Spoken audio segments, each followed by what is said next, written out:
શ્રીમદ ભગવદ્ ગીતાનો પાઠ સાંભળનારા સર્વ ભાવિક ભક્તજનોના હૃદયમાં બિરાજમાન પરમાત્માને મારા પ્રણામ। આજના વિડીયોમાં આપણે શ્રીમદ ભગવદ્ ગીતામાં ત્રીજા અધ્યાયમાં 8મા શ્લોકનો પાઠ કરીશું। ગીતા પોતાની શૈલી અનુસાર પ્રથમ પ્રસ્તુત વિષયનું વિવેચન કરે છે, પછી કરવાથી થતા લાભ અને નહીં કરવાથી હાનિ બતાવે છે, તે પછી તેનું અનુષ્ઠાન કરવાની આજ્ઞા આપે છે।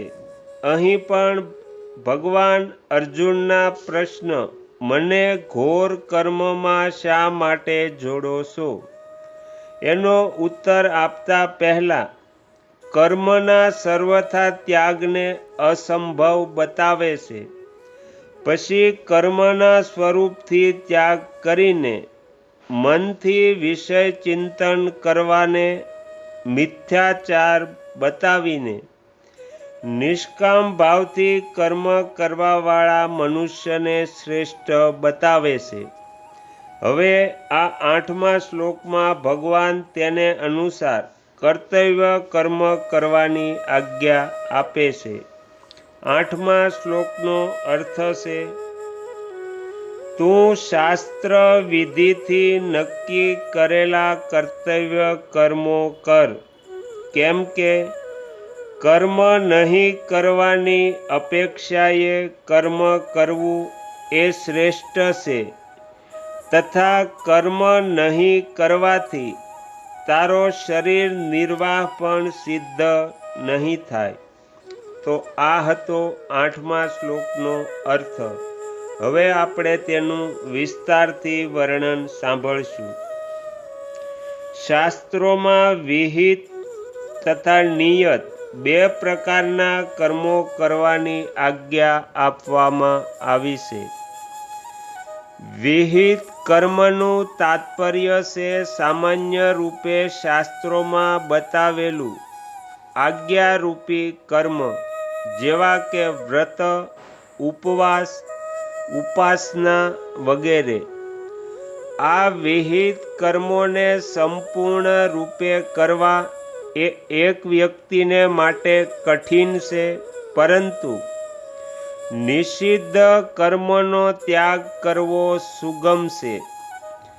વિહિત કર્મોને નહીં કરી શકવામાં એટલો દોષ નથી કે જેટલો નિષિદ્ધ કર્મનો ત્યાગ કરવામાં લાભ છે।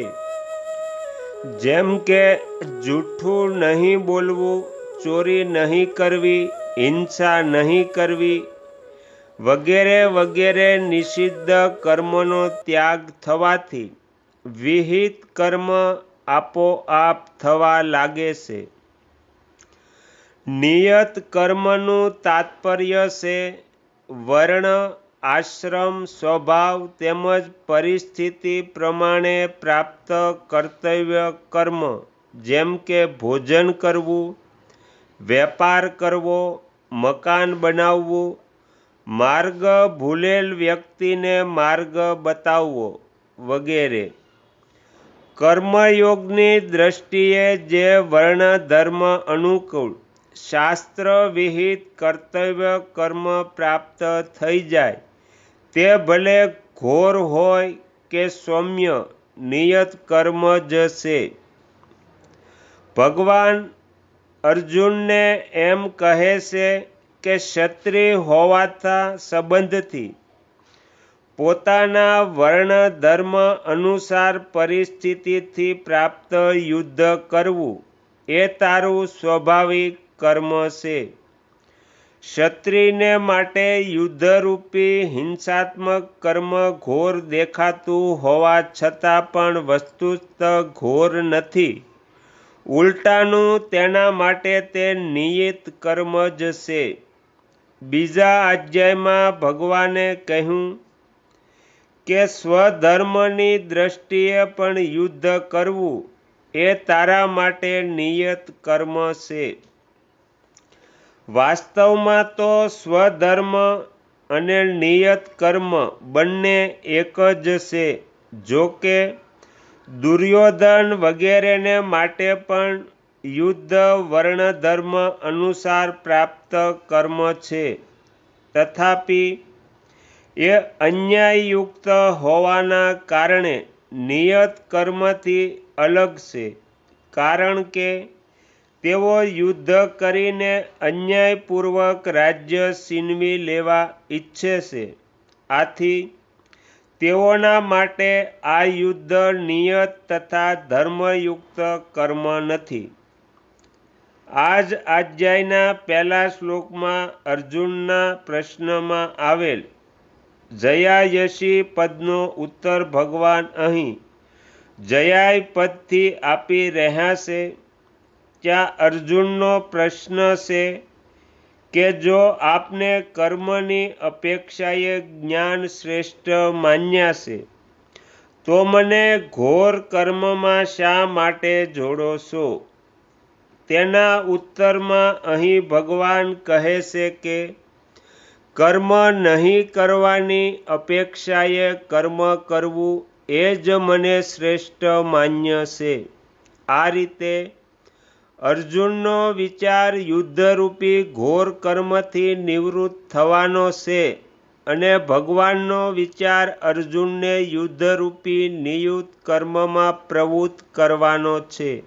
એટલા માટે આગળ 18મા અધ્યાયમાં ભગવાન કહે છે કે દોષયુક્ત હોવા છતાં પણ સહજ નિયત કર્મનો ત્યાગ નહીં કરવો જોઈએ. કારણ કે તેના ત્યાગથી દોષ લાગે છે તેમજ કર્મોની સાથે પોતાનો સંબંધ પણ ચાલુ રહે છે. આથી કર્મનો ત્યાગ કરવાની અપેક્ષાએ નિયત કર્મ કરવું એ જ શ્રેષ્ઠ છે. પછી આસક્તિ રહિત બનીને કર્મ કરવું એ તો એનાથી પણ શ્રેષ્ઠ માનવામાં આવ્યું છે. કેમ કે તેનાથી કર્મોની સાથે સર્વથા સંબંધ વિચ્છેદ થઈ જાય છે. આથી ભગવાન આ શ્લોકના પૂર્વાર્ધમાં અર્જુનને અનાસક્ત ભાવે નિયત કર્મ કરવાની આજ્ઞા આપે છે અને ઉત્તરાર્ધમાં કહે છે કે કર્મ વિના તારો જીવન નિર્વાહ પણ નહીં થાય.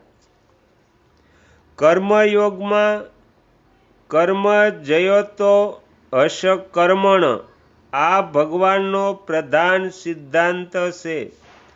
તેને ભગવાને કહ્યું છે કે અર્જુન, તારી કર્મ નહીં કરવામાં આસક્તિ ન થાવો. કારણ કે એ છે કે કર્તવ્ય કર્મોથી જીવ ચોરવાવાળો મનુષ્ય પ્રમાદ, આળસ અને નિંદ્રામાં પોતાનો અમૂલ્ય સમય નષ્ટ કરી દેશે અથવા શાસ્ત્ર નિષિદ્ધ કર્મ કરશે જેથી તેનું પતન થશે. સ્વરૂપથી કર્મનો ત્યાગ કરવાની અપેક્ષાએ કર્મો કરતા રહીને જ કર્મોથી સંબંધ વિચ્છેદ કરવો શ્રેષ્ઠ છે. કારણ કે કામના, વાસના, ફળાસક્તિ, પક્ષપાત વગેરે પણ કર્મો સાથે સંબંધ બાંધી દે છે. ચાહે મનુષ્ય કર્મ કરે અથવા ન કરે, કામના વગેરેના ત્યાગનો ઉદ્દેશ્ય રાખીને કર્મયોગનું આચરણ કરવાથી કામના વગેરેનો ત્યાગ ઘણી સુગમતાથી થઈ જાય છે. અર્જુનના મનમાં એવો ભાવ ઉત્પન્ન થઈ ગયો હતો કે જો કર્મ જ ન કરવામાં આવે તો કર્મોથી આપોઆપ સંબંધ વિચ્છેદ થઈ જશે. એટલા માટે ભગવાન વિવિધ પ્રકારની યુક્તિઓ દ્વારા તેમને કર્મ કરવાને માટે પ્રેરિત કરે છે. તે જ યુક્તિઓ પૈકી એક આ યુક્તિનું વર્ણન કરતા ભગવાન કહે છે, હે અર્જુન, તમારે કર્મો તો કરવા જ પડશે, બીજાની તો વાત જ ક્યાં છે. કર્મ કર્યા વિના તારો શરીર નિર્વાહ, ખાવું પીવું વગેરે પણ અસંભવ બની જશે. જેવી રીતે જ્ઞાન યોગમાં વિવેક દ્વારા સંસારથી સંબંધ વિચ્છેદ થાય છે, તેવી જ રીતે કર્મયોગમાં કર્તવ્ય કર્મનું ઠીક અનુષ્ઠાન કરવાથી સંસારથી સંબંધ વિચ્છેદ થઈ જાય છે. આથી જ્ઞાનયોગની અપેક્ષાએ કર્મયોગને કોઈ પણ પ્રકારે ઓછો નહીં માનવો જોઈએ. કર્મયોગી શરીરને સંસારનું જ માનીને તેને સંસારની સેવામાં લગાડી દે છે, અર્થાત શરીરમાં તેનું કંઈ પોતાપણું નથી રહેતું. તે સ્થૂળ સૂક્ષ્મ અને કારણ શરીરની એકતા ક્રમશઃ સ્થૂળ સૂક્ષ્મ અને કારણ સંસારથી કરે છે, જ્યારે જ્ઞાનયોગી પોતાની એકતા બ્રહ્મથી કરે છે. આ જ રીતે કર્મયોગી જડ તત્વને એકતા કરે છે અને જ્ઞાનયોગી ચેતન તત્વની એકતા કરે છે. અર્જુનના કર્મોથી અરુચિ છે, અર્થાત તેમના મનમાં કર્મ નહીં કરવાનો આગ્રહ છે. કેવળ અર્જુનની જ વાત નથી, ઉલટાનું પારમાર્થિક માર્ગના અન્ય સાધકો પણ પ્રાય આ વિષયમાં એવી જ મોટી ભૂલ કરે છે. જો કે તેઓની ઈચ્છા સાધન કરવાની રહે છે અને સાધન કરે પણ છે, તો પણ તેઓ પોતાની મનવાંછિત પરિસ્થિતિ, અનુકૂળતા અને સુખબુદ્ધિ પણ સાથે રાખે છે, જે તેમના સાધનમાં મહાન બાધક થાય છે. જે સાધક તત્વ પ્રાપ્તિમાં સુગમતા ખોળે છે અને તેને શીઘ્ર પ્રાપ્ત કરવા ઈચ્છે છે, તે વાસ્તવમાં સુખોનો પ્રેમી છે, નહીં કે સાધનનો પ્રેમી. જે સુગમતાથી તત્વ પ્રાપ્તિ સાહે છે, તેને કઠિનતા સહેવી પડે છે, અને જે શીઘ્રતાથી તત્વ પ્રાપ્તિ સાહે છે, તેણે વિલંબ સહેવો પડે છે. કારણ કે સુગમતા અને શીઘ્રતાથી ઈચ્છા કરવાથી સાધકની દ્રષ્ટિ સાધન પર નહીં રહીને ફળ પર ચાલી જાય છે, જેથી સાધનમાં કંટાળો પ્રતીત થાય છે અને સાધ્યની પ્રાપ્તિમાં વિલંબ પણ થાય છે. તો અહીંયા ત્રીજા અધ્યાયના 8મા શ્લોકનું વિસ્તારથી વર્ણન સમાપ્ત થાય છે. હવે 9મા શ્લોકનું વિસ્તારથી વર્ણન આવતીકાલે રાત્રે 9 વાગ્યે કરીશું.